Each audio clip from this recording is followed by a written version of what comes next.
So the hottest news that you also see on the screen is that Bitcoin price went beyond expectations over the last 1 or 2 months, and it grew to over 18,000, something that a lot of people wouldn't expect. And it continues to expand, and now that at the present time that I'm talking to you, the Bitcoin price is about 18.5. If we check it on, there are some items that I'm going to share with you, some very exciting items that hopefully you will like them. The topic of today is Firefox media control feature, and that's a feature that I recently noticed on Linux machine, on my Linux system. And with that, similar to Mac OS, has recently added, I think in version 82 of the browser, some new option that allows you to play and pause and resume the playback of some media that is being played in your browser. And it's very nice feature. It's something that I had been waiting for a lot of time, for a long time, and I was hoping that someone would create something like a plugin or something to enable users to have the new version of Firefox feature. And then you will find several articles on mozilla.org that one of them, for example, is control audio and or video playback with your keyboard. And it's available from Firefox 82 and above. So the article.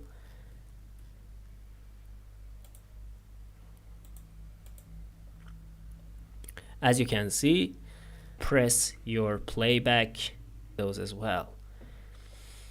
Seems like it uses some protocol, some standard or some interface that are available on different operating systems. For example, on Windows, that is using SMTC, and on Mac OS, it's using the Media Player API. So it will work on Mac OS as well. It's a very nice feature, and this article, by the way, is not very technical. It's just a kind of an introduction, and this section of the article says that not every media is controllable this way. Currently, we only support controlling media playing from audio and video, so it cannot control media from web audio, web speech, pages from a web page. You can play them with this feature. All right, that's it for media playback. Let's return back to our items of today and later notify you or keep it in a separate section, because VS Code is a piece of news for me at least. Let's Google it and see what it's all about. Really, does Linux even need an antivirus or some defender software? I thought that it's the responsibility of the user on Linux to protect their system, but seems like Microsoft has some plans and has some strategy. There we go, Microsoft Defender ATP for Linux. I open it. Let's see what it's all about. Welcome to Microsoft Defender for Endpoint, the new name for Microsoft Defender Advanced Threat Protection. Read more about this and other updates here. We'll be updating names in our products, in the docs, and in the near future. How to install Microsoft Defender for Endpoint? Well, seems like it's kind of a special software for special operating systems, for special distributions of Linux, not for all of them. I say that from it.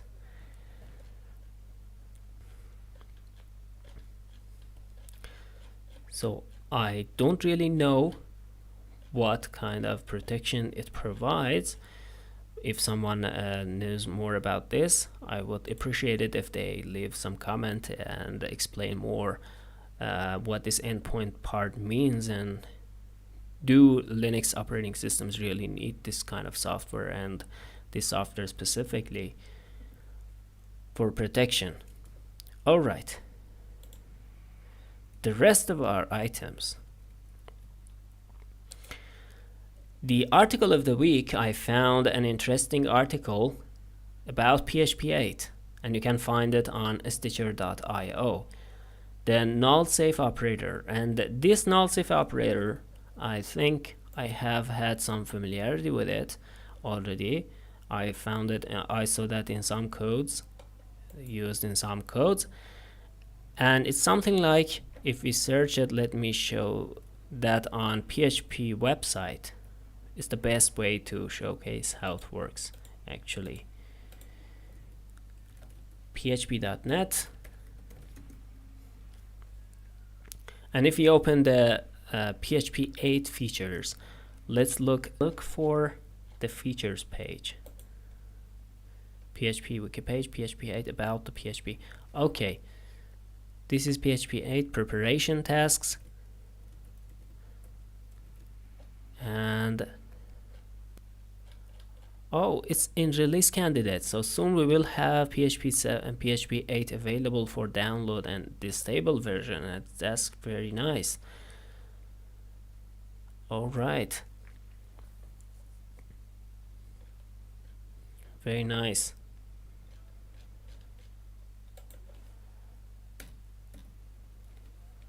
Ben Ramsey, Joe Ferguson. I was looking for the features page. Where are the features? What's new in PHP 8? I want to find it from this page. There are some other ways like Googling it, but I'd like to discover it from its website. Let's see which section of the website contains it. It's a little bit silly, but that's the way I like it. PHP likes upgrading? No. Come on. Help. Downloads. PHP 8. I really need to know what's new in PHP 8. PHP logs, maybe. Logos. Oh, stupid pronunciation. No, come on. I have to do it. What is new in PHP 8? And I just want to find the section 4 gave that piece of news. What's new in PHP 8? Null safe operator. And this is the null safe operator. Come on, null safe operator. Where is that? I don't find it.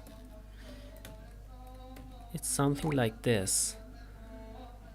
Colon and question mark. Colon question mark. Come on. Let's search it from php.net. Null safe, or what is new in PHP 8 site php.net, and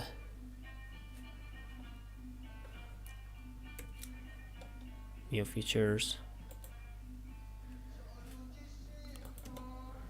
null safe operator, null safe. It's a little bit frustrating, and I'm sorry about that, guys. Come on, it's just the features of PHP 7. And this is, yes, for PHP 7. Let's see if we can find it for PHP 8. PHP 8. No, there's not. When you want to find something, it doesn't work, and it's just embarrassing. Null safe operator, PHP. Yeah, finally found it. Wiki.php, and you can see that the new null safe operator. Oh, it's not what I thought. I thought that is something like, you know, the colon and question mark, but it's something different. This one is question mark dash and the greater mark. So what it does, it's fairly common to only want to call a method or fetch a property on the result of an expression if it is not null. Oh great, I love this. This is similar to Kotlin. Awesome. You want to call something, or you want to access a property or a method of an object only if it is not null. PHP has that added to it, a lot of repetition and redundant code, boilerplate code as they call it. But with this, that's awesome. With this null safe operator, you first want to access user from session. So you say if session is not null, then access user. And then if the user is not null, access address from that user. You see? And then if the address is not null, then access country property from the address object. Great. I love this. There's also a part for short circuiting. Short circuiting refers to skipping the evaluation of an expression based on the given condition.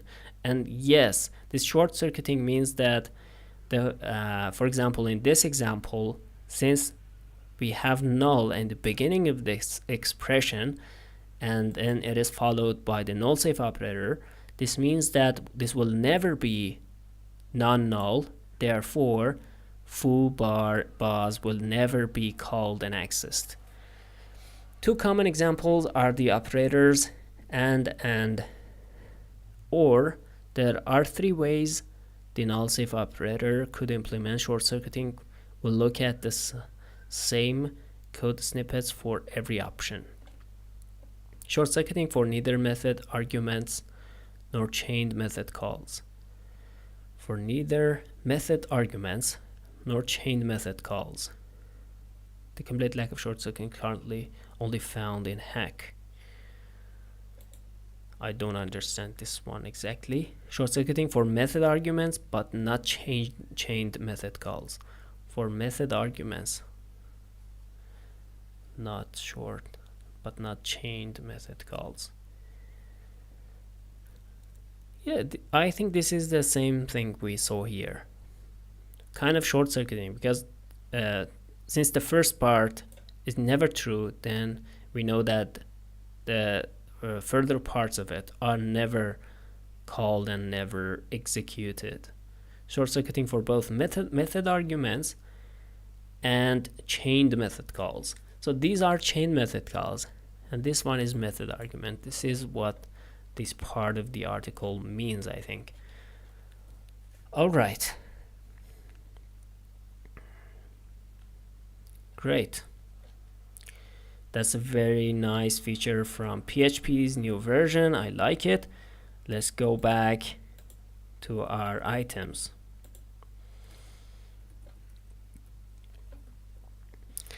The last thing, the last piece of news we have for this week is Google Assistant driving mode is finally here, so you can use it, and it looks like it is production ready. So if you have Google Assistant and you have a car that supports Android and Android Auto specifically, you can use Google Assistant for driving mode. I'm not really sure if Google Assistant on your phone also works for that as well. I think it's currently available for Android Auto, but we can search for it. Actually, let's do that. Google Assistant driving mode.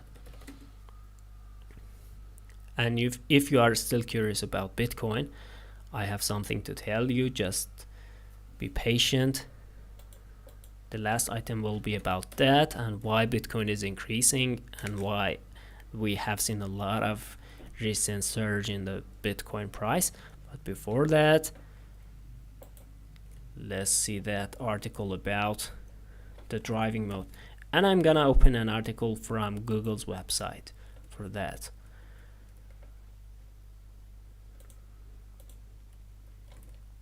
There we go.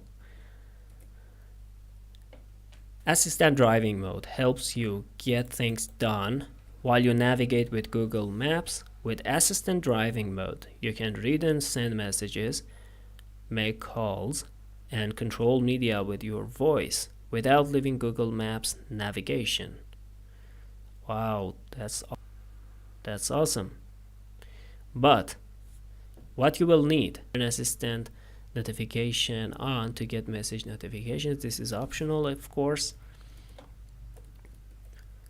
Wait, and it has been around for several years, but now they have moved it, looks like, to assistant. And assistant things that Google Assistant driving mode can do: make call, answer call. Great, it can answer call and send a message, get your messages, read your messages, and listen to music. All right, that's nice. The important thing is that this feature is only available in English in the US. So it's not available in other countries from what I understand from this, and it's not available in other languages. That's a great thing, you know. That's a huge thing when you want to do an AI thing. And a company as big as Google, it introduces this feature in English and only in a limited geographical environment like US, and after that probably they're gonna expand it to other countries as well. All right, its price, and now it is 18,000. The recent surge and increase in Bitcoin price, and one of the reasons, the main reason mentioned in this article for the increase in the Bitcoin supply from China, because China, if you know it, if you have recently heard it, has put on some restrict limitations and some crackdowns on Bitcoin exchanges, and that has resulted in Bitcoin miners not being able to sell their Bitcoins as they usually did to this resulted in reduced supply in the Bitcoin market, and in turn this resulted in the and if you look at this article, happened, Bitcoin just started to go up very, very sharply, were frozen, and that in turn resulted in sudden surges in Bitcoin price. And Bitcoin, not just Bitcoin, actually other, as you can see on this website, 5% increase in its price. And just within 24 hours, it has more than 6% increase in its price. And you can see that similarly for Bitcoin as well.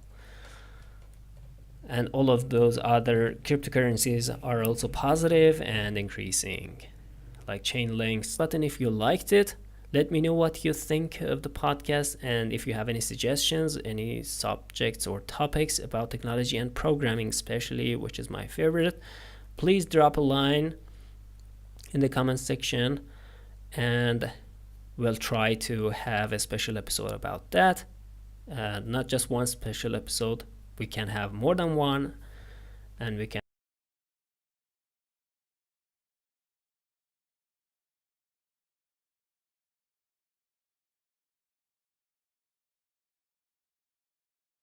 that not just one special episode, we can have more than one.